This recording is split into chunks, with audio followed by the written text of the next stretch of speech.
in between gaming, update viewers on other shit that's going on. Speaking of updates, we're moving on to new updates from the Idaho murders. The man accused of killing 4 university students near campus is now in county jail in Idaho. He was handed over to local authorities after a flight from Pennsylvania. Omar Villafranca has more from Moscow, Idaho. Landing in Washington late Wednesday night, 28-year-old Brian Koberger was met by law enforcement on the Pullman-Moscow Regional Airport tarmac.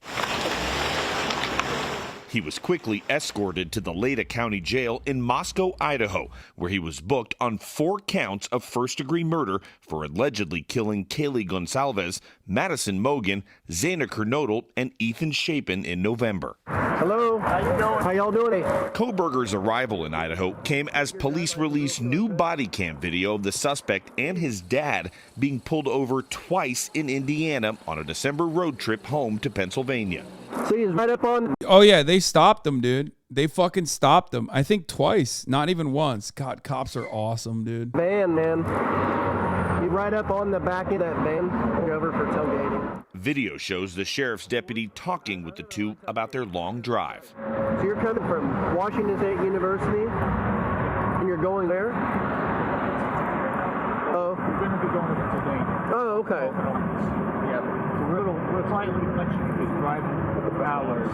Hours, days. Hours. More than 2 weeks. Bro, look at his fucking face. Dude, white man buff is so insane, okay? Like, you get full, like, no matter what happens, if you're a white dude and you're talking to a cop, cops literally cannot comprehend any vibes that are fucked. Sneak plus 10, try sneak plus 100, dude. That meta is so OP, I swear to God. It's crazy. Obviously, we've talked about it. Like, it's OP in general because, like, you know, we live in a society that is designed to maintain power in the hands of what is, you know, an endlessly expanding or sometimes shrinking concept of what white people are. But god damn, dude. I mean, this is like, it's weird. It's weird. Like, when police interactions, they're rolling nat 20s every time. Every time. How many fucking serial killers, which by the way, almost all of them are white, but how many serial killers have had moments where they've interacted with cops, like literally with a body in the trunk, literally immediately after a murder, like when they fit the profile of a suspect that they're looking for? It is so overpowered.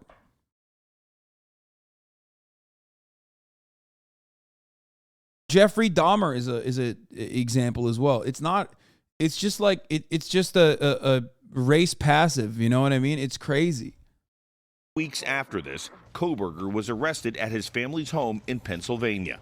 The public defender for his extradition case, Jason Labar, described him to 48 Hours as calm and intelligent. He's an ordinary man to me. I see no distinct characteristics. He's easy to talk to. He's aware of the situation. He's very calm. What? Koberger is... Bro, there is no... Dude, this is another... Wait, by the way, this is another race buff. This is another racial buff that people don't know about. They also get a plus 10 media buff, okay? A lot of people constantly complain about, like, oh, white men are under attack or whatever. But the amount of... They get plus 10 charisma in the eyes of media figures. They never talk about these motherfuckers and people who hold institutional power in general, where they talk about a serial killer like he's just some chill dude. Remember, Ted Bundy, one of the most prolific rapist murderers of all time, okay? In the aftermath of the case on Ted Bundy, the judge literally told him, as he was delivering his final deliberation, as he was like delivering the final judgment, he said, "You are such a fine young man. Perhaps if circumstances were different, it's such a waste of a fine young man. Perhaps if circumstances were different, you would be in this courtroom defending other, innocent people or something."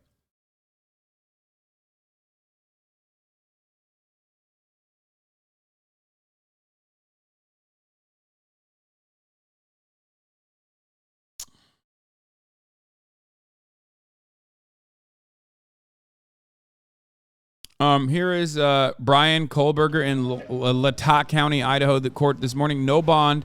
Next hearing in 1 week. We will go through the probable cause affidavit and timeline. Coming up on News Nation at 5 p.m. Eastern. All right.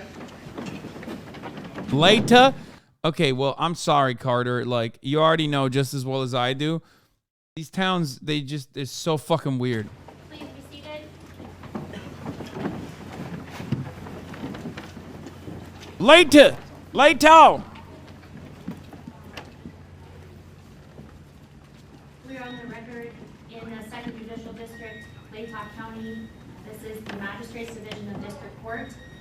This is... Why are you talking like it's a racial buff? Serial killers are great manipulators. I'm talking about it as a racial buff across the board. If you are if you're a perpetrator of violent crime, the way that black people get presented in media are literally like, oh, look at this fucking animal. Look at his mugshot. He's such a thug.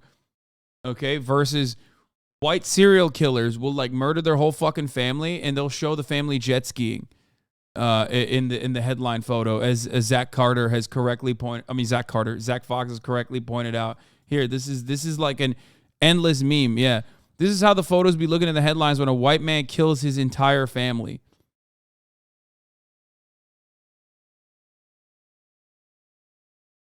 I said Zach Carter.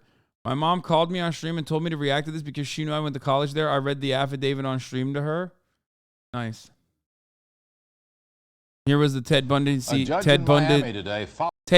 sentencing hearing. The jury's recommendation and sentenced Theodore Bundy to die in the electric chair for the murder of 2 co-eds. Bundy is the 136th person under death sentence in Florida. Ed Rabel reports. Before pronouncing the sentence, Judge Edward Cowart let Bundy make a statement. I'm not asking for mercy, for I find it somewhat absurd to ask for mercy for something I did not do. So I will be tortured for and will suffer for and receive the pain for that act. But I will not share the burden for the guilt. In imposing sentence, Judge Cowart cited the savagery of the crimes and what he called the indifference of the defendant. This court, independent of, but in agreement with. This guy's last name is Cowart. The advisory sentence rendered by the jury does hereby impose the death penalty upon the defendant Theodore Robert Bundy. Then, in an unexpected move, perhaps an afterthought, Cowart stunned the courtroom with some parting words for Bundy. Take care of yourself, young man. Thank you. I say that to you sincerely. Take care of yourself. It's a tragedy for this court to see. It's such a total waste, I think, of humanity that I've experienced in this court. You're a bright young man. You made a good lawyer. I'd love to have you practice in front of me, but you went another way, partner. Bundy says he'll appeal. Meanwhile, he has been ordered to the state prison to await setting of the date of his execution in the...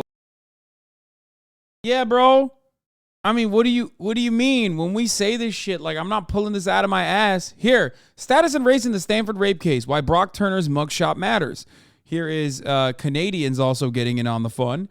A black woman let her child play in the park next to where she worked. This is the image the media circulated. Her fucking mugshot. A white man raped an unconscious woman in an alley behind a dumpster. This is the image media circulated. His Stanford yearbook picture. Okay?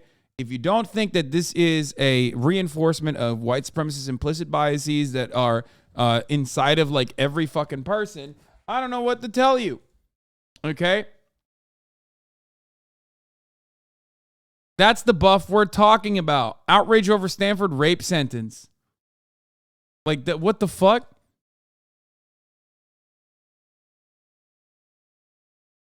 Now, if you want, the way to fix this is not by showing white dudes in mugshots.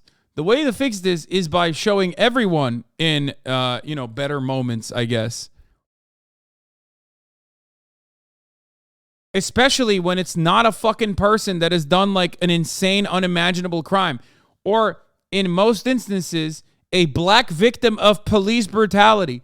Black people, even when they're fucking victims of police brutality, are still and were until like a lot of the media changed their overall way of covering these events. And that is like a new thing for the record. Okay? They used to treat literal victims of police brutality and police violence like they were also the actual perpetrators when they weren't.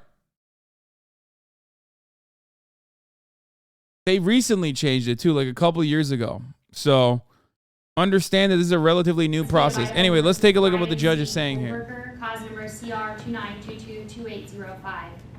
Mr. Koberger is present in court. He is in custody. He is appearing with his attorney, Ms. Taylor, Mr. Thompson, Ms. Jennings, on behalf of the state.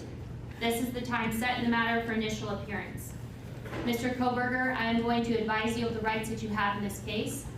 I am going to go over the criminal complaint with you, and then we're going to discuss setting the matter for further hearing. You have the following rights. You have the right to remain silent. Anything you say can and will be used against you. You have the right to the presumption of innocence. That means the state bears the burden to prove that you are guilty of this offense beyond a reasonable doubt. You have the right to a preliminary hearing. A preliminary hearing is a probable cause hearing. At that hearing, the state must establish that more likely than not, these felony offenses were committed and you were the one that committed the felony offenses. You have a right to have that hearing within 14 days if you remain in custody. If you are bound over at that preliminary hearing to district court, if the court finds probable cause, you would be bound over to district court. And at that time, you can enter a plea of not guilty, and you can have a jury trial set within 6 months of your appearance in district court. At both your preliminary hearing and your jury trial, you have the right to confront and Oh my God. any evidence or witnesses. Oh my God.